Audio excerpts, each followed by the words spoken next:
जय मसीह की। आज की सुबह के लिए हम प्रभु को धन्यवाद करते हैं कि प्रभु ने मौका दिया है कि एक बार उसकी आराधना फिर हम कर सके। इस दिन के लिए हम परमेश्वर की स्तुति करते हैं।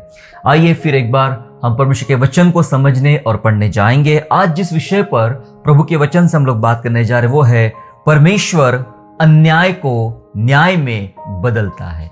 जी हाँ, परमेश्वर अन्याय को न्याय में बदलता है। जी हाँ, हो सकता है कि बहुत बार कलीसिया और कलीसिया के लोग विभिन्न प्रकार के अन्याय से गुजरते हैं, या आपके ऊपर अन्याय हो रहा है, या आप अन्याय से गुजर चुके हैं या गुजर रहे हैं।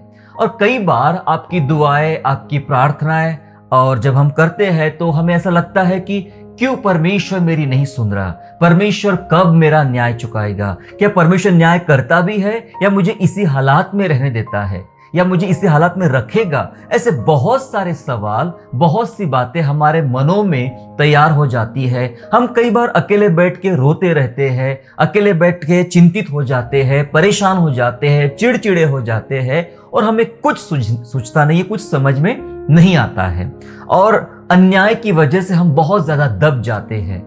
लेकिन बाइबल के दृष्टिकोण को आज हम समझेंगे, परमेश्वर की मर्जी को, परमेश्वर के व्यवहार को हम समझेंगे और ये भी जानेंगे कि परमेश्वर किस प्रकार अन्याय को न्याय में बदल देता है। जी हाँ, कैसा अन्याय को न्याय में बदलता है, इन बातों को हम आज परमेश्वर के वचन से पढ़ने और समझने जा रहे हैं। क्या आप जानते हैं, परमेश्वर कभी भी अन्याय को होते हुए देख नहीं सकता। जी हाँ, बाइबल को ध्यानपूर्वक पढ़ेंगे, आपको समझ में आएगा कि परमेश्वर अन्याय को होते हुए देख नहीं सकता और वो उस पर तुरंत अपनी प्रतिक्रिया देता है। पुराने नियम से हम शुरुआत करते हैं कैन और हाबिल की कहानी। कैन ने हाबिल का खून किया और हाबिल का खून करने के बाद में वह जब परमेश्वर पूछने आया, दरअसल परमेश्वर को चिंता थी हाबिल की, परमेश्वर को सब पता था कि हुआ क्या है। हाबिल के साथ कैन ने एक अन्याय किया है और जब परमेश्वर बात करने आए तो कैन मुकर गया। वो कहता मैं अपने भाई का रखवाला नहीं हूं। लेकिन परमेश्वर ने कहा कि तूने जो तेरे भाई का खून किया है उसका खून दुहाई दे रहा है। सो परमेश्वर चुप नहीं रहा, परमेश्वर दौड़ कर आया। परमेश्वर उस कैन से जो अन्याय करने वाला था उस पर बात करने के लिए आया, अपने प्रिय दास हाबिल के विषय में। जी हाँ, इस बात से हम ये सीखते हैं, समझते हैं कि कभी भी परमेश्वर अन्याय होते हुए देख नहीं सकता है, चुप नहीं रहता है, वो अपनी प्रतिक्रिया को दर्शाता है, वो कार्य करता है। इन बातों को हम देखते हैं। फिर सब निकालेंगे, मलाकी की पुस्तक निकालेंगे, पुराने नियम में सबसे आखिरी पुस्तक मलाकी 3 अध्याय और वचन 5, मलाकी चैप्टर 3 एंड वर्स 5, जहां इस प्रकार से लिखा हुआ है, तब मैं न्याय करने को तुम्हारे निकट आऊंगा। परमेश्वर का वचन कहता है, तब मैं न्याय करने को तुम्हारे निकट आऊंगा और टोन्हों और व्यभिचारियों और झूठी क्रिया खाने वालों के विरुद्ध, झूठी शपथ खाने वाले के विरुद्ध, और जो मजदूर की मजदूरी को दबाते और विधवा और अनाथों पर अंधेर करते और परदेशी का न्याय बिगाड़ते और मेरा भय नहीं मानते, उन सबों के विरुद्ध मैं तुरंत साक्षी दूंगा। सेनाओं के यहोवा का यही वचन है। यस, प्रभु का वचन बोलता है, मैं न्याय करने को तुम्हारे निकट आऊंगा और मैं तुरंत अपनी प्रतिक्रिया दूंगा। लिखा है, मैं तुरंत उनकी साक्षी दूंगा, मतलब मैं तुरंत अपनी प्रतिक्रिया दूंगा कि तुमने गलत किया है। और यहां पे कुछ लोगों के नाम है कि जो लोग टोन्हा करते हैं, मतलब जादूगर, जादू टोन्हा करने वाले जो लोग होते हैं, टोन्हा करने वाले हैं, व्यभिचारी है, झूठी शपथ खाने वाले हैं, लोग दूसरों पर अन्याय करके मजदूर की मजदूरी दबाने वाले हैं, विधवा और अनाथों का अन्याय करने वाले, परदेशी का न्याय बिगाड़ने वाले। जी हाँ, परदेशी का न्याय बिगाड़ने वाले हैं और जो परमेश्वर का भय नहीं मानते, ये इन सब लोगों के विरुद्ध परमेश्वर न्याय करने आएगा और तुरंत अपनी प्रतिक्रिया देगा और वो कहेगा कि मैं अन्याय को सहन नहीं कर सकता, मैं अन्याय को न्याय में बदलना चाहता हूं। वचन कहता है, मैं तुम्हारे निकट आऊंगा और न्याय करने को आऊंगा। बाइबल कहती है कि परमेश्वर न्याय करने आएगा। पूरा नया नियम, पुराना नियम परमेश्वर के न्याय से भरा हुआ है, न्याय की बातों से भरा हुआ है। परमेश्वर प्रभु चाहते हैं कि न्याय को प्रबल किया जाए, न्याय की बातें करते हैं, न्याय करने के लिए संसार में आए। जी हाँ, सो हम बाइबल में बात कर रही है कि परमेश्वर देख नहीं सकता अन्याय को, और उसका प्रत्युत्तर देने के लिए, उस पर कार्यवाही करने के लिए परमेश्वर उतरता है, परमेश्वर कार्य करता है। विश्वासियों पर होने वाले अन्याय पर परमेश्वर की हमेशा नजर होती है। जी हाँ, जो अन्याय विश्वासियों पर होता है, अक्सर परमेश्वर की नजर अपने खास बच्चों पर होती है, विश्वासियों पर होती है। क्या उनके ऊपर अन्याय चल रहा है? अगर हम इजरायलियों को देखें जो मिस्र में थे, फिरौन के द्वारा उनके ऊपर अत्याचार हो रहे थे। बाइबल कहती है कि जब एक नया फिरौन आया, मिस्र में एक नया राजा है जो यूसुफ को नहीं जानता था, और उसके बाद जो उसने इजरायलियों पर दबाव बनाना शुरू किया, उनको गुलाम बनाना शुरू किया, उनके ऊपर अत्याचार करना शुरू किया, और वे लोग पीढ़ी दर पीढ़ी ये अन्याय को सह रहे थे, और वे गुलाम बन चुके थे, वे कराह रहे थे, वे टूट रहे थे। और परमेश्वर ने इजरायलियों पर होने वाले अत्याचार पर चित्त लगाया, क्योंकि प्रभु ने ऐसा कहा कि इनकी चिल्लाहट मेरे कानों तक पहुंच गई है। इसलिए परमेश्वर ने मूसा को तैयार किया, मूसा को भेजा। इनकी चिल्लाहट, इनकी पुकार, इनकी दोहाई मेरे कान तक पहुंच गई है। इनके ऊपर जो अन्याय हो रहा है, इजरायलियों पर जो अन्याय हो रहा है, वो मुझसे देखा नहीं जाता। मैं इनको छुड़ाने के लिए एक योजना बनाया हूं, और उस योजना को पूरा करने के लिए मूसा को परमेश्वर ने चुना है। ये बात परमेश्वर ने कलीसिया को, मतलब इजरायलियों को और मूसा को परमेश्वर ने बता दिया था। परमेश्वर सहन नहीं करता जहां अत्याचार हो रहा है, उस पर अपनी कार्यवाही करता है। अन्याय को वो न्याय में बदलने की बात करता है। अगर हम नया नियम में देखें, इसमें बहुत सारे उदाहरण हैं। प्रभु यीशु मसीह के समय का उदाहरण है, जब एक बार एक पापी स्त्री पर लोग पथराव कर रहे थे, क्योंकि वो पापी थी, उसने पाप किया था। और ये लोग जो पत्थर मार रहे थे, ये सोच रहे थे कि हम सब सही है, हमने कोई पाप नहीं किया है, इस स्त्री ने पाप किया है, व्यवस्था का उल्लंघन किया है, इससे पथराव करके इसे मार डालना चाहिए। यीशु मसीह बीच में आते हैं। जी हाँ, जहां अन्याय है, यीशु मसीह बराबर बीच में आ जाते हैं। बाद में और पढ़ेंगे बाइबल में हम, और जहां न्याय है यीशु बीच में आते हैं। क्योंकि स्त्री पर पथराव करना व्यवस्था के अनुसार तो था, लेकिन यीशु ने एक बात कही, जिसने कोई पाप ना किया हो वो पहले इस स्त्री को पत्थर मारे। अर्थात यीशु मसीह ये समझा रहे हैं कि तुम खुद एक पापी हो, तुमने पाप किया है, और एक पापी दूसरे पापी को मारने की चेष्टा कैसे कर सकता है? नहीं कर सकता। व्यवस्था तो अधूरी है, यहाँ पे व्यवस्था पूरी कहां हो रही है? यहाँ पे पापियों को मारना ठीक है, लेकिन पहले वो तो मार जो पहले निरपराधी हो, जो पापी ना हो। तुम तो पापी हो। अन्याय हो रहा था इस स्त्री पर। परमेश्वर ने जब अपनी एक आवाज उठाई, उसने कहा वो पहले पत्थर मारे जिसने कोई पाप ना किया हो। ये सुनते ही सारे लोगों को समझ में आया कि हमारे अंदर बहुत सारे गुनाह हैं, और वे लोग वापस पलट गए और स्त्री बच गई। और प्रभु यीशु ने स्त्री को चेतावनी दिया, उसको क्षमा किया और बदल दिया उसका जीवन। मेरे प्यारो, बाइबल हमें बात कर रही है कि और भी बहुत सारी घटनाएं, बहुत सारी चीजें हैं जहां पर परमेश्वर ने मध्यस्थता किया। जहां अन्याय हो रहा था, उस अन्याय को सहन नहीं किया, परंतु उस अन्याय को परमेश्वर ने न्याय में बदलने की योजना बनाई थी। जी हाँ, कलीसिया और आज मैं और आप, हो सकता है कि हम कहीं ना कहीं किसी ना किसी प्रकार से, किसी ना किसी अन्याय से गुजर रहे हैं। आपको लगता है कि ये मेरे ऊपर अन्याय चल रहा है, मेरे परिवार पर अन्याय चल रहा है, कलीसिया पर अन्याय चल रहा है, और आप दोहाई दे रहे हैं। कुछ बातें समझ में नहीं आ रही है। आइए आज परमेश्वर का उत्तर जानने का प्रयास करें। परमेश्वर क्या करता है, इस बात को समझने का प्रयास करें कि परमेश्वर किस प्रकार से अन्याय पर अपनी प्रतिक्रिया करता है, और किस प्रकार से वो हमारे ऊपर होने वाले अन्याय को न्याय में बदल देता है। कुछ उदाहरणों के साथ हम परमेश्वर के वचन को आज समझने का प्रयास करेंगे कि परमेश्वर अन्याय को न्याय में कैसे बदलता है। जी हां, परमेश्वर अन्याय को न्याय में कैसे बदलता है, इन बातों को जानेंगे कुछ उदाहरणों के द्वारा। मेरे साथ निकालेंगे उत्पत्ति की पुस्तक, जेनेसिस चैप्टर 31, 31वां अध्याय उत्पत्ति का, और उसका 4 से 12 पढ़ेंगे। 31वें अध्याय में बहुत ही एक रोमांचक स्टोरी है, यहाँ पर रोमांचकारी स्टोरी है। यहाँ पर याकूब की कहानी है, किस प्रकार से लाबान याकूब पर अत्याचार करता था, मतलब उसकी मजदूरी को चेंज करता था, और कैसा धोखा किया, कैसे दगाबाजी याकूब के साथ किया उसके ससुर लाबान ने। ये सारी बातें हैं। पर उसके बाद कुछ ऐसा हुआ जो चौथे वचन से हम पढ़ेंगे। तब याकूब ने राहेल और लिया, जो उसकी 2 पत्नियां थी, राहेल और लिया को मैदान में अपनी भेड़ बकरियों के पास बुलाकर कहा, तुम्हारे पिता के मुखड़े से मुझे समझ पड़ता है कि वह तो मुझे पहले की नाई अब नहीं देखता, पर मेरे पिता परमेश्वर पर मेरे पिता का परमेश्वर मेरे संग है। मतलब वो कहता है कि अब तुम्हारे पिताजी के चेहरे पे वो पहले समान प्यार नहीं रहा, उनके अंदर कुछ चल रहा है, मेरे खिलाफ कुछ चल रहा है, लेकिन उसके बावजूद भी मेरे पिता का परमेश्वर मेरे साथ है। आगे, और तुम भी जानती हो कि मैंने तुम्हारे पिता की सेवा शक्ति भर किया, मतलब पूरी ताकत से मैंने तुम्हारे पिताजी की सेवा किया, और तुम्हारे पिता ने मुझे छल करके मेरी मजदूरी को 10 बार बदल दिया। यस, मेरी मजदूरी को 10 बार बदल दिया, है ना, 10 बार बदल दिया। हमेशा लाबान याकूब पर दोष लगाता था कि तू जो भेड़ बकरियां चराने के लिए गया है, आज उसमें से 2 कम निकली, 3 कम निकली है, तेरा इतना पैसा काटा जाएगा, उतना पैसा काटा जाएगा।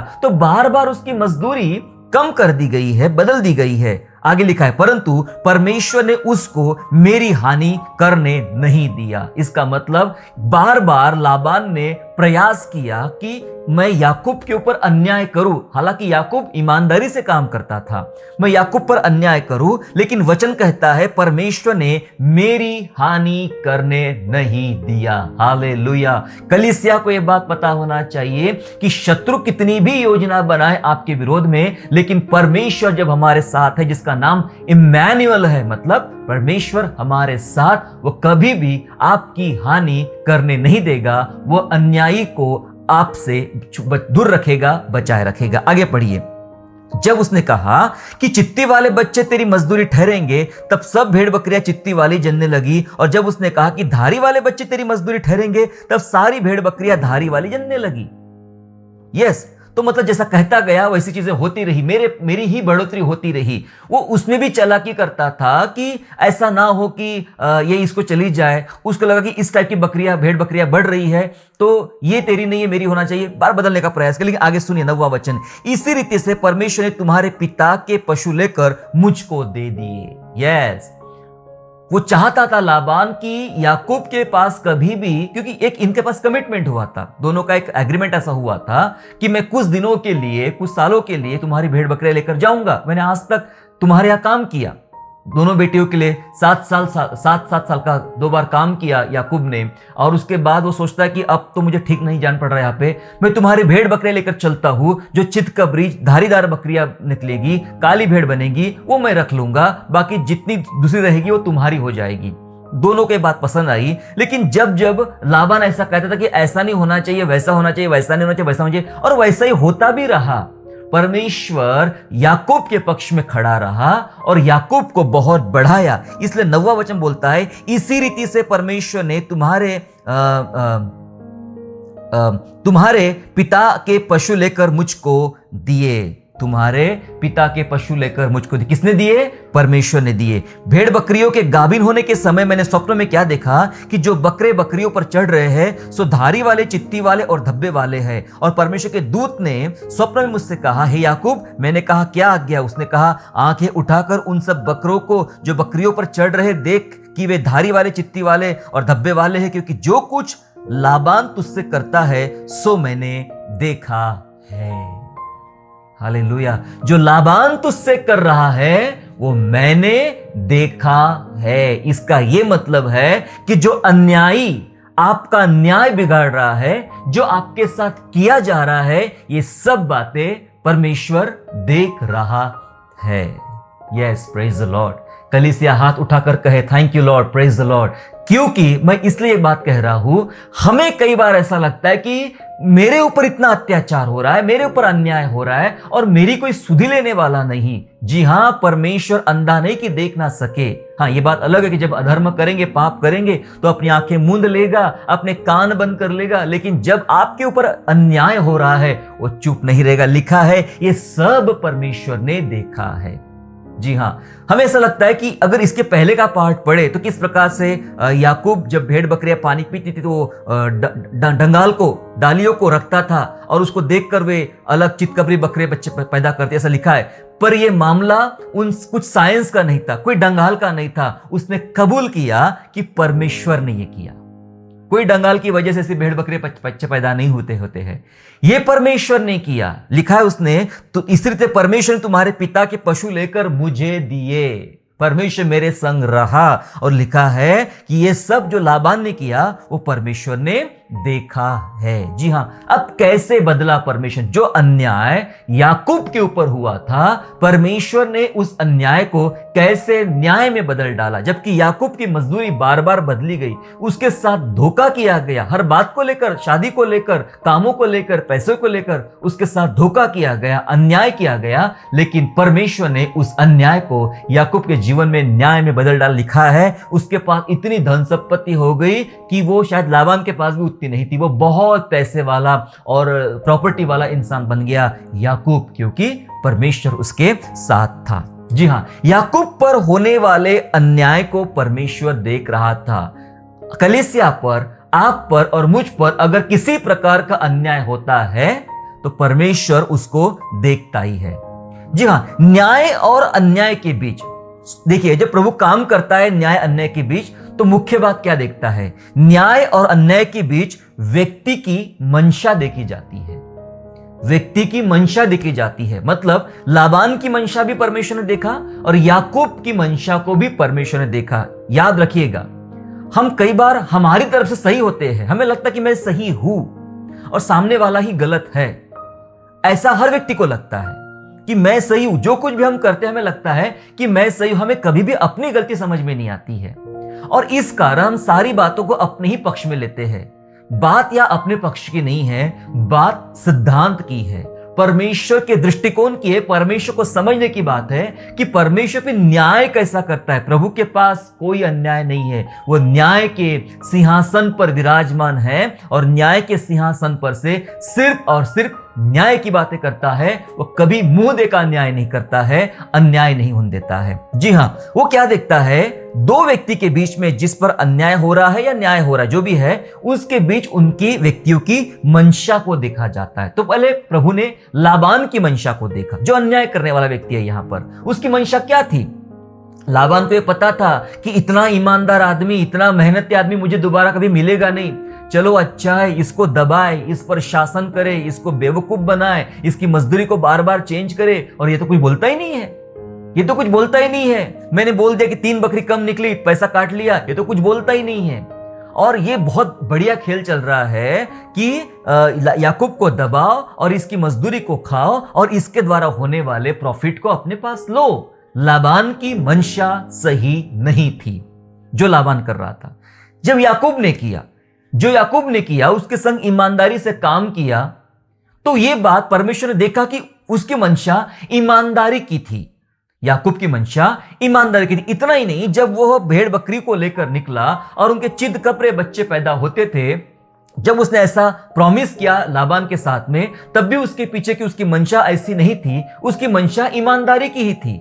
वो मंशा को परमेश्वर देखा, याकूब की मंशा को देखा, उसकी ईमानदारी, उसकी मेहनत को देखा, और लाबान की मंशा को भी देखा, जो किस प्रकार से याकूब पर दबाव बनाने का और उस पर शासन करने का वह युक्ति रच रहा था। दोनों की मंशा को देखा। वो मंशा को देखते हुए न्याय और अन्याय के बीच परमेश्वर व्यक्ति की मंशा को देखता है और उस मंशा को देखते हुए वो न्याय के पक्ष में खड़ा होता है और अन्याय को दबाता है। जी हाँ, न्याय के समय परमेश्वर सही व्यक्ति की तरफ खड़ा रहता है। याद रखिएगा, कई बार आपको लगता होगा क्यों प्रभु मेरे साथ खड़ा नहीं है, अभी भी उन अपराधियों के साथ खड़ा है। ये कौन तय करेगा कि सही क्या है? कई बार हमें ऐसा लगता है कि मैं जो सोच रहा हूं वो सही है, मैं जो करता हूं वो सही है। कभी भी हमें हमारी गलतियां समझ में नहीं आती है और हम कई बार जब सच्चा न्याय परमेश्वर कर रहा होता है तब भी हमें शक होता है, संदेह होता है। जी हाँ, याद रखिएगा, परमेश्वर का काम ऐसा नहीं है। यदि सामने वाले व्यक्ति का काम सफल हो रहा है, इसका यह मतलब नहीं है कि परमेश्वर उसके साथ खड़ा है। कई बार हो सकता है कि शैतान इस प्रकार से काम करवा रहा है, और कई बार ऐसा भी होता है कि परमेश्वर होने देता है, जानबूझ के परमेश्वर ऐसा होने देता है। कई बार बाइबल में ऐसा हुआ कि धर्मियों के साथ भी नुकसान हो रहे थे और प्रभु ने होने दिया, क्योंकि उसके पीछे बहुत ही खास परमेश्वर का उद्देश्य था, धर्मियों को बचाने के लिए। लेकिन मुख्य बात यहां पर यह है कि हमेशा परमेश्वर न्याय के समय सही व्यक्ति की तरफ से खड़ा रहता है, सही व्यक्ति के पास खड़ा रहता है और वह अन्यायी को बढ़ने नहीं देता है। लाबान को प्रभु ने बढ़ने नहीं दिया, चाहे कितना भी लाबान कुछ कर ले, लाबान चालाकी कर ले, धोखा कर ले, अपनी भेड़ बकरे बढ़ाने के लिए बार बार नियम बदले, बार बार कुछ भी बदले, परमेश्वर अन्यायी को बढ़ने नहीं देता है। हालेलुया। कलीसिया तैयार हो जाइए। कलीसिया कोई समझने की बात है कि जहां हमने मलाकी 3 में पढ़ा कि प्रभु कहता है मैं उतर आऊंगा न्याय करने के लिए और तमाम गलत बातों के बीच में न्याय करूंगा। और जब वो न्याय करता है परमेश्वर, तो किस प्रकार से परमेश्वर होने वाले अन्याय को न्याय में बदलता है। एक उदाहरण से, याकूब के उदाहरण से हमने सीखा कि कैसे परमेश्वर उस पर होने वाले अन्याय को न्याय में बदल रहा है। आपके ऊपर, हमारे ऊपर अगर इस प्रकार का अन्याय हो रहा है तो याकूब की स्टोरी को, याकूब की बातों को स्मरण रखने का प्रयास करें। परमेश्वर मंशा को देखेगा, परमेश्वर सही व्यक्ति की तरफ खड़ा रहेगा, परमेश्वर अन्याय को कभी भी बढ़ने नहीं देगा। आइए एक दूसरे उदाहरणों से समझने का प्रयास करेंगे कि किस प्रकार परमेश्वर अन्याय को न्याय में बदलता है। पहला राजा 21वें अध्याय में नाबोत की बारी का वर्णन है। जी हां, नाबोत नाम का इजरायली, एक नाबोत नाम का व्यक्ति है, उसकी दाख का बगीचा है, दाख की बारी है और दाख की बारी के बारे में कुछ लिखा गया है। और ये नाबोत के ऊपर में भी एक अत्याचार हुआ था। जी हां, क्योंकि आहाब राजा जिसने इजेबेल रानी शादी किया था, वो बहुत ही दुष्ट रानी थी और आहाब ने सोचा कि मेरे राजमहल के सामने में ये दाख की बारी, दाख का बगीचा है। वो नाबोत के पास जाता है, उससे बात करता है कि तू पैसा ले ले, ये मुझे दे दे, ये बगीचा मुझे दे दे। नाबोत कहता है ये मेरे पुरखाओं की जमीन है, मैं तुमको नहीं दे सकता हूं, ये मेरी है। उदास होकर बैठ गया, खाना नहीं खा रहा, मुंह लटका के बैठ गया। इजेबेल रानी ने कहा तू कैसा राजा है, तू राजा होकर भी ऐसी बातें करता है, तू चुप रहे, तू आनंद से रहे, तू खाना खा पी, आराम से कर, तुझे नाबोत की बारी चाहिए वो तुझे दे दी जाएगी। इजेबेल रानी ने एक योजना बनाई। जी हां, इजेबेल रानी ने एक योजना बनाई कि किस प्रकार से उसने उपवास का प्रचार करवाया, लोगों को बुलाया और ऊंचे स्थान पे नाबोत को बिठाया और 2 लुच्चे लोगों को, 2 नीच लोगों को उसके खिलाफ खड़ा किया। उन दोनों ने मिलकर नाबोत के खिलाफ गवाही दी। ये सब प्लानिंग था इजेबेल रानी का। गवाही दिया, कुछ बात कही और लोगों ने कहा इसने तो पाप किया है, इसने राजा के विरोध में और परमेश्वर के विरोध में पाप किया है। पत्थर लेके नाबोत को मारा गया, नाबोत को मारा गया, पत्थर से मार डाला गया। और जैसे नाबोत मर गया तो आगे कुछ हुआ। 1 किंग चैप्टर 21 और वर्स 15 to 19 तक पढ़ेंगे, 15 से 19 वचन पढ़ेंगे 21वें अध्याय का, जहां इस प्रकार से लिखा गया है, सुनिएगा। यह सुनते ही नाबोत पथरवाह करके मार डाला गया है। इजेबेल ने आहाब से कहा उठकर इजरायली नाबोत की दाख की बारी को, जिससे उसने तुझे रुपया लेकर देने से इनकार कर दिया था, अपने अधिकार में ले ले, क्योंकि नाबोत जीवित नहीं परंतु मर गया है ना। उसको चालाकी से नाबोत को, एक अच्छे व्यक्ति को इजेबेल रानी ने मार डाला है, पथराव करके मार डाला है। 16 वचन, इजरायली नाबोत की मृत्यु का समाचार पाते ही आहाब उसकी दाख की बारी अपने अधिकार में लेने के लिए वहां जाने को उठ खड़ा हुआ। 17 वचन, तब यहोवा का यह वचन तिशबी एलिया के पास पहुंचा कि चल। ओह माय गॉड, मुझे इतना सुंदर लगता प्रभु के काम करने के तरीके। जैसे नाबोत पर अन्याय हुआ, नाबोत पर अत्याचार हुआ, लिखा है जैसे उठ खड़ा हुआ आहाब नाबोत की बारी को अपने लेने के लिए, उसी घड़ी परमेश्वर का वचन एलिया के पास पहुंच गया। इधर अन्याय नहीं हुआ, परमेश्वर का न्याय का काम करने का काम शुरू हो चुका है। Praise the Lord. याद रखिए, परमेश्वर देर नहीं करता है।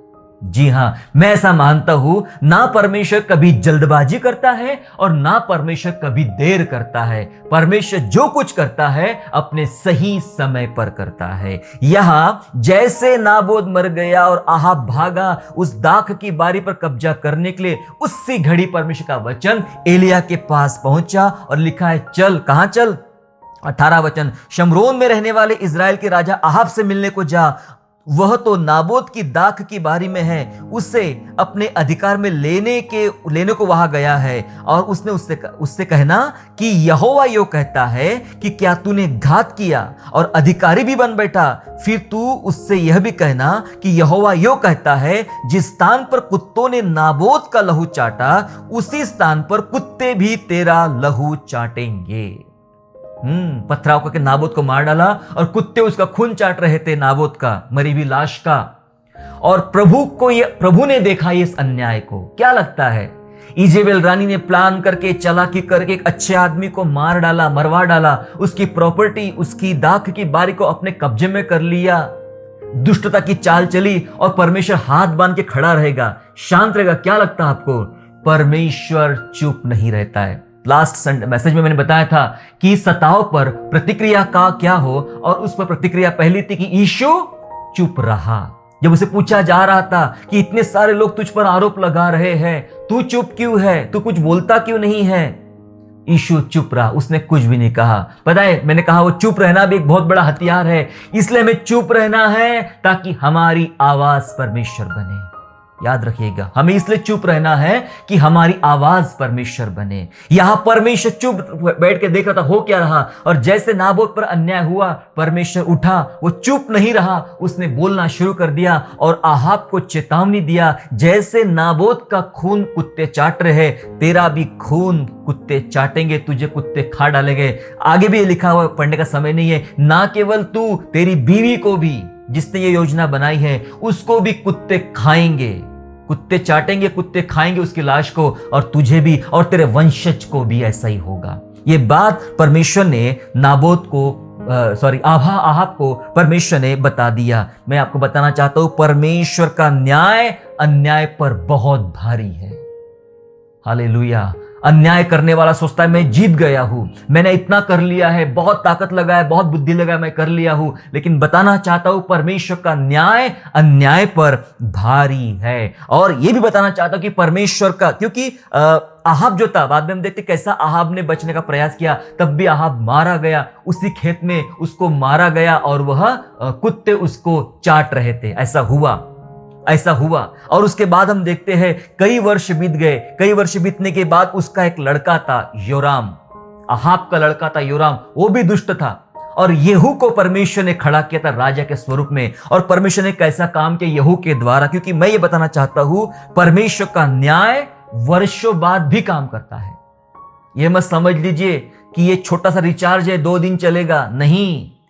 परमेश्वर ऐसा काम नहीं करता है। जो वादा प्रभु ने किया है, चाहे वो आशीष का हो, चाहे वो शाप का हो, वो सालों बाद भी काम करता है। कितने भी साल बीतने दो, कितने भी सदियां बीतने दो, परमेश्वर का न्याय, परमेश्वर का कानून बराबर काम करता है, वर्षों बाद भी काम करता है। दूसरा राजा में चलेंगे समझने के लिए, 2 किंग चैप्टर 9 वर्स 26, 9वां अध्याय और 26 वचन में ऐसा लिखा गया है, दूसरे राजा के 9वें अध्याय के 26 वचन में, कि नाबोद और उसके पुत्रों का जो खून हुआ है उसे मैंने देखा है। यहोवा की वाणी है। जी हां, नाबोत का, उसके पुत्रों का जो खून हुआ है, यहोवा ने देखा है। जी हां, यहोवा देखता है। याकूब के ऊपर जो हो रहा था, लाबान जो कर रहा था, उसको परमेश्वर ने देखा है, ऐसा बोला है। यहां पे लिखा है नाबोत और उसके बच्चों पर जो हुआ वो परमेश्वर ने देखा है, और यहोवा की वाणी है कि उसी भूमि में मैं तुझे बदला दूंगा। अब यहोवा के उस वचन के अनुसार इसे उठाकर उसी भूमि में फेंक दे। येहू जो राजा था, उसने योराम को मारा जो आहाब का बेटा था, और उसको मार डाला, क्योंकि प्रभु ने वादा किया था उसके वंश को भी ऐसा ही होगा, कुत्ते खाएंगे। उसी खेती में डाला गया। और उसके बाद येहू आगे बढ़ता है और इजेबेल रानी के दरबार के पास, ताजमहल के पास, लिखा है वो तो तैयार हो रही थी, श्रृंगार कर रही थी, और येहू ने आवाज दिया, कौन मेरी तरफ से है? 2 सिपाही खड़े हुए और उन्होंने कहा उसको फेंक दे नीचे। उसको फेंका, और लिखा है वचन में, जब उसको समेटने गए तो उसकी हड्डी के अलावा कुछ नहीं पाया, कुत्तों ने उसकी लाश को खा डाला था। आहाब को भी कुत्तों ने खाया, इजेबेल को भी कुत्तों ने खाया, आहाब के बच्चे को कुत्तों ने खाया, क्योंकि परमेश्वर ये देखता है कि जो उसके दास नाबोत के ऊपर जो अत्याचार हुआ था, अन्याय हुआ था, परमेश्वर ने उसका बदला अपने तरीके से लिया। मैं आपको ये नहीं बताना चाह रहा कि परमेश्वर बहुत हिंसावादी है, परमेश्वर बदला लेने में माहिर है, मैं ये नहीं कह रहा हूं। परमेश्वर अन्याय को न्याय में बदलने वाली बात करता हूं। जी हां, जब कभी अन्याय होता है, परमेश्वर अपने तरीके से अपना न्याय लाता है। कई बार तो उसके तरीके बहुत दया के होते। अब ये तो पुराने नियम की बात होगी, हम नए नियम में रह रहे हैं। यहां तो बहुत दया है प्रभु की, बहुत अनुग्रह है परमेश्वर का, बहुत कृपा है। वो बहुत मौके देता है लोगों को सुधरने के लिए, बहुत बार चांस देता है बदलने के लिए। जी हां, आहाब को भी बहुत लंबा टाइम दिया था। आपको पता है, आहाब थोड़ा सा नम्र हो गया था। प्रभु ने सोचा चलो ठीक है, कुछ बातें इसके टाइम पे ना करेंगे। नम्र हो गया था, उसको लगा कि मैं से कुछ गलती हो गई है। जी हाँ, प्रभु बहुत दयालु है, वो मौका देता है, लेकिन मनुष्य उस मौके को ना ले, अपने आप पश्चाताप करके परमेश्वर की ओर ना लौटे, तो जो परमेश्वर ने ठाना है, अन्याय का जो बदला होना है वो तो बदला होकर रहेगा। जी हाँ, अन्याय के कारण जो लोग कुछ खोते हैं उनको बदले में बहुत अद्भुत चीजें मिलती है। याद रखिए, अन्याय के कारण जो लोग बहुत कुछ अपना खो देते हैं, परमेश्वर अद्भुत तरीके से उनका बदला उनको वापस देता है। कलीसिया को यह पता होना चाहिए, जो कुछ हम लोग खोएंगे, अन्याय हो रहा है, यदि हमें खोना पड़ा, याद रखिए परमेश्वर बदले स्वरूप में परमेश्वर आपको बहुत सारी आशीषें प्रभु देना चाहता है, देना मांगता है। हमारे साथ में ऐसा हुआ था जब मेरी नई नई शादी हुई थी, और नई शादी के बाद हम बहुत अकेले रह रहे थे, क्योंकि सब परिवार के लोग साथ में नहीं, सबने छोड़ दिया था और अकेले रह रहे थे। उस समय ऐसा हुआ कि परिवार में से कोई व्यक्ति खड़ा हुआ, उसने कहा कि तुम ये कैसे रहोगे, मैं तुम्हारे लिए कुछ बिजनेस का इंतजाम करके देता हूँ, उपाय करके देता हूँ, और उसके लिए मुझे कुछ चीजें चाहिए, पैसा चाहिए। तो हमारे पास जो पैसा था, जो चीजें थे, जो गहने थे, वो सब देकर हमने कहा चलो भाई अच्छा है, कुछ हो जाए तो। लेकिन उस व्यक्ति ने वो सारे पैसे का नाश कर डाला, खत्म कर दिया, और उसका हमें कोई प्रतिफल नहीं मिला। हमने ये पाया कि हमारे साथ इस नई नई शादी होने के बावजूद भी एक बहुत बड़ा अन्याय हुआ, हमने काफी चीजें खो दिया था। लेकिन परमेश्वर तो परमेश्वर है, देखने वाला परमेश्वर है, न्याय करने वाला परमेश्वर है। बहुत समय के बाद प्रभु ने आशीष देना शुरू कर दिया, उन जख्मों को, उन घावों को हमारे जीवन से हटा डाला, और जो कुछ खोया था उसका 4 गुना परमेश्वर ने वापस लौटाया। परमेश्वर कभी भी अन्याय सहता नहीं है, परमेश्वर अन्याय को न्याय में बदल देता है। जब वो 4 गुना लौटा रहा है, इसका मतलब है कि परमेश्वर ने आपके जीवन में अन्याय को न्याय में बदल डाला है। जी हाँ, इसलिए याद रखें, अन्याय के कारण खोने वालों को परमेश्वर का बदला भी बहुत अद्भुत है। आखिरी उदाहरण देख के मैं समाप्त करना चाहता हूं, और हमने 2 उदाहरण पुराने नियम से देखे थे, अब तीसरा उदाहरण हम नए नियम से देखेंगे कि नए नियम में विश्वासियों की अंतिम बड़े न्याय की प्रतीक्षा दिखाई जाती है। जी हाँ, दिखी जाती है बाइबल में कि विश्वासियों को और एक बहुत ही परमेश्वर का एक अंतिम फैसला, अंतिम न्याय जो है अन्याय के ऊपर, उसकी प्रतीक्षा, उसका इंतजार कलीसिया को, विश्वासी को करना है, क्योंकि अब हमें वह न्याय परमेश्वर देने जा रहा है। रेवलेशन 6वां अध्याय, चैप्टर 6 एंड वर्स 9 to 11, प्रकाशित वाक्य अध्याय 6 और 9 से 11 हम लोग पढ़ेंगे, जहां ऐसा लिखा है। ये उस समय की बात है जब 5वीं सील, 5वीं मुहर खोली जा रही थी। लिखा है, जब उसने 5वीं मुहर खोली तो मैंने वेदी के नीचे उनके प्राणों को देखा, जो परमेश्वर के वचन के कारण और उस गवाही के कारण जो उन्होंने दी वध किए गए थे। वेदी के नीचे कुछ प्राण है, दबे हुए हैं, और ये वो लोग हैं जिनका मसीह के कारण वध हुआ है। जी हां, वध हुआ, याद रखना, शहीद हो गए हैं। और उन्होंने बड़े शब्द से पुकार कर कहा, कौन? ये जो वेदी के नीचे वध किए लोग हैं, ये लोग चिल्लाकर पुकार के कह रहे हैं, हे स्वामी, हे पवित्र और सत्य, तू कब तक न्याय न करेगा? तू कब तक न्याय ना करेगा, और पृथ्वी के रहने वालों से हमारे लहू का पलटा कब तक ना लेगा? मतलब जिन्होंने हमारे ऊपर अत्याचार किया, अन्याय किया, उनका पलटा, उनका बदला तू कब तक ना लेगा? परमेश्वर, वेदी के नीचे से आत्माएं जो प्रभु के लिए शहीद हो गए हैं, वे चिल्ला रहे। सुनिए प्रभु का उत्तर, और उनमें से हर एक को श्वेत वस्त्र दिया गया, और उनसे कहा गया, और थोड़ी देर विश्राम करो। ठीक है, और थोड़ी देर विश्राम करो, जब तक कि तुम्हारे संगी दास और भाई जो तुम्हारी नाई वध होने वाले हैं, उनकी भी गिनती पूरी ना हो ले। न्याय के साथ, अंतिम न्याय के साथ एक सच्चाई भी छिपी हुई है, जहां हर तरफ लोग बात कर रहे हैं कि सताओ से भागो, सताओ के प्रति आंदोलन करो, ये करो, वो करो। बाइबल बता रही है कि वध होना जरूरी है। और भी बहुत सारे लोग हैं, पता नहीं हम में से कितने ऐसे लोग हैं जिनको परमेश्वर ने वध होने के लिए चुना है, परमेश्वर के लिए वध होने के लिए, क्योंकि इनको बोला गया है और भी भाई और भी संगी दास आना बाकी, जिनका वध होना बाकी है। एक बार वो संख्या जो प्रभु ने गिनती रखी होगी, प्रभु के अलावा कोई नहीं जानता, वो गिनती पूरी हो जाए तो फिर परमेश्वर न्याय करने आएगा। जी हां, न्याय करने आएगा। मैं बताना चाहता हूं, परमेश्वर के पास हर एक बात की सीमा है, हर एक बात की सीमा है। अब ये लोग चिल्ला रहे हमारा न्याय चुकाओ, न्याय चुकाओ। परमेश्वर एक सीमा बांध के रखा, मतलब एक आंकड़ा बना के रखा है। ये आंकड़ा पूरा होगा तभी मैं न्याय करने आऊंगा। मतलब परमेश्वर की सीमा ऐसा नहीं कि होने दो, कितना भी साल जाते हैं, कितने भी वर्ष गुजरते, होने दो, नहीं। परमेश्वर की एक सीमा है। वचन हमें यह सिखाता है कि वो तुम्हारे शक्ति से बाहर तुम्हें परीक्षा में पढ़ने नहीं देगा। प्रभु अपने भक्तों को परीक्षा में से निकाल लेना भी जानता है। जी हां, जानता है। प्रभु के पास एक सीमा है, मतलब एक आंकड़ा है, जहां ये खत्म हो जाएगा वहां परमेश्वर का न्याय करना शुरू हो जाएगा। ये तो बहुत ही अंतिम न्याय की बात कर रहा हूं। कुछ बातें अगर हमारे साथ हो रही है, हमारे जीवन में हो रही है, तो उसके प्रति भी हमें थोड़े जानकार होना चाहिए। जानकारी ये होना चाहिए हमारे अंदर में कि जो दर्द, जो अन्याय, जो भी तकलीफ मेरे साथ हो रही है, उसका एक समय परमेश्वर ने नियुक्त किया है, एक सीमा नियुक्त किया है। उसको होने दो, उसको होने दो। एक बार वो समय निकल जाए, परमेश्वर उस हुए हुए अन्याय पर परमेश्वर अपना न्याय प्रकट करेगा।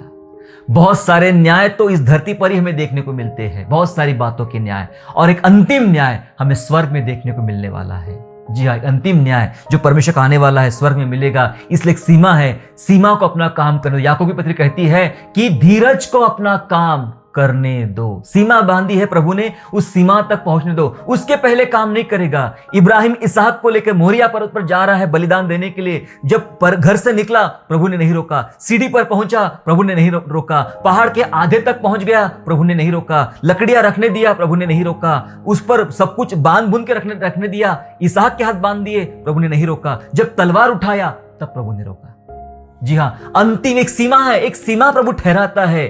उस सीमा तक जाने के बाद प्रभु रोकता है और प्रभु अपना आश्चर्य कर्म, अपना काम करता है। जी हां, ये अंतिम वादा है परमेश्वर का। प्रभु हमारे साथ जो अंतिम न्याय करने वाला है। जी हां, उन सब का परमेश्वर न्याय चुकाएगा जिन्होंने परमेश्वर के लिए अन्याय सहन किया है।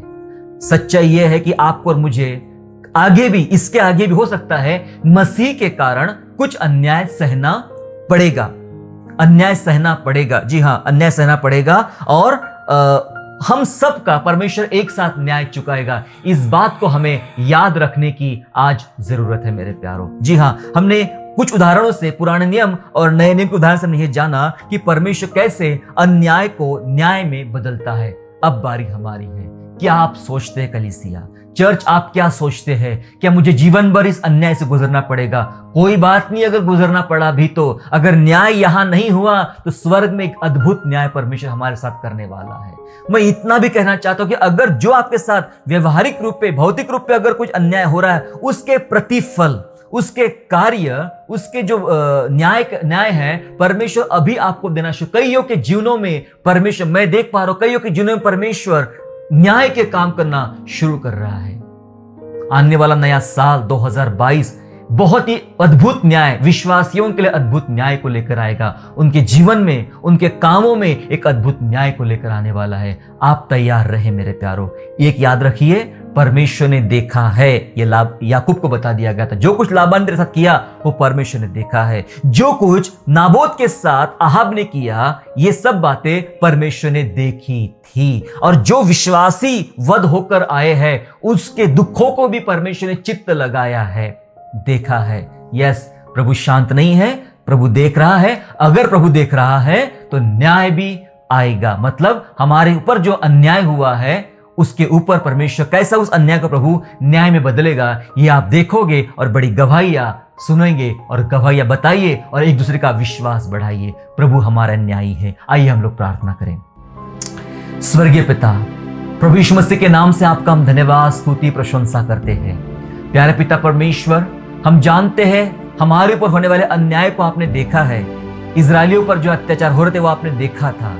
पिताजी, याकूब के ऊपर जो अत्याचार हुआ, नाबोत के ऊपर जो अत्याचार हुआ, आज के विश्वासियों के ऊपर जो अत्याचार हो रहे, अन्याय हो रहे, ये सब आप देख रहे हैं पिता परमेश्वर। और हम ये जानते हैं कि इस अन्याय को आप न्याय में बदलने जा रहे हो। आप न्याय में बदलोगे। एक समय आपका नियुक्त समय है पिता परमेश्वर, एक सीमा नियुक्त है प्रभु जी। प्रभु, आप अपना न्याय करोगे और अपनी महिमा कराओगे, ताकि विश्वासी आनंद के साथ मेमने के जैसे उछल उछल कर कह सकेंगे कि हमारा परमेश्वर धन्य है जिसने हमारा न्याय चुकाया है। धन्यवाद प्रभु, हमें ऐसे बना के आनंद की गवाहियां देने वाले बने और आपके न्याय को हम अपने जीवन में महसूस करने वाले बने, क्योंकि प्रभु जी आप न्याय के सिंहासन पर बैठकर ही हमारा न्याय करते। प्रभु जी हम धन्यवाद करते। मेरे प्यारे भाई और बहनों के लिए दुआ करते पिता परमेश्वर, जो आज किसी ना किसी रूप से अन्याय से गुजर रहे हैं, उनके पड़ोसी उन पर अन्याय कर रहे हैं, रिश्तेदार अन्याय कर रहे हैं, मित्र अन्याय कर रहे हैं, उनके ऊपर उनके बॉस अन्याय कर रहे हैं, उनके कर्मचारी अन्याय कर रहे हैं, देश अन्याय कर रहा है, कानून अन्याय कर रहा है, नेता अन्याय कर रहे हैं, दुनिया के तमाम दुष्ट लोग अन्याय कर रहे हैं। प्रभु जी ये सब बातें आपसे छिपी नहीं है, आप देख रहे हैं। आपसे निवेदन करते पिता परमेश्वर, आइए प्रभु जी हम सब के ऊपर होने वाले अन्याय को आप देखिए और प्यारे पिता परमेश्वर इस अन्याय को आप न्याय में बदल दीजिए। यीशु राजा बदल डालिए पिता परमेश्वर, कि हम देखें, आनंद मनाएं और मसीह की गवाही देने वाले बने। धन्यवाद करते प्रभु, आप ऐसे अद्भुत काम हम विश्वासियों के जीवन में करने जा रहे हैं। हम धन्यवाद स्तुति करते हैं, धन्यवाद करते हैं। आय का समय आपके हाथ में सौंपते हुए, हमारी जिंदगानी आपके हाथ में सौंपते हुए धन्यवाद करते हैं और यीशु नासरी के नाम से प्रार्थना मांगते हैं, आमीन।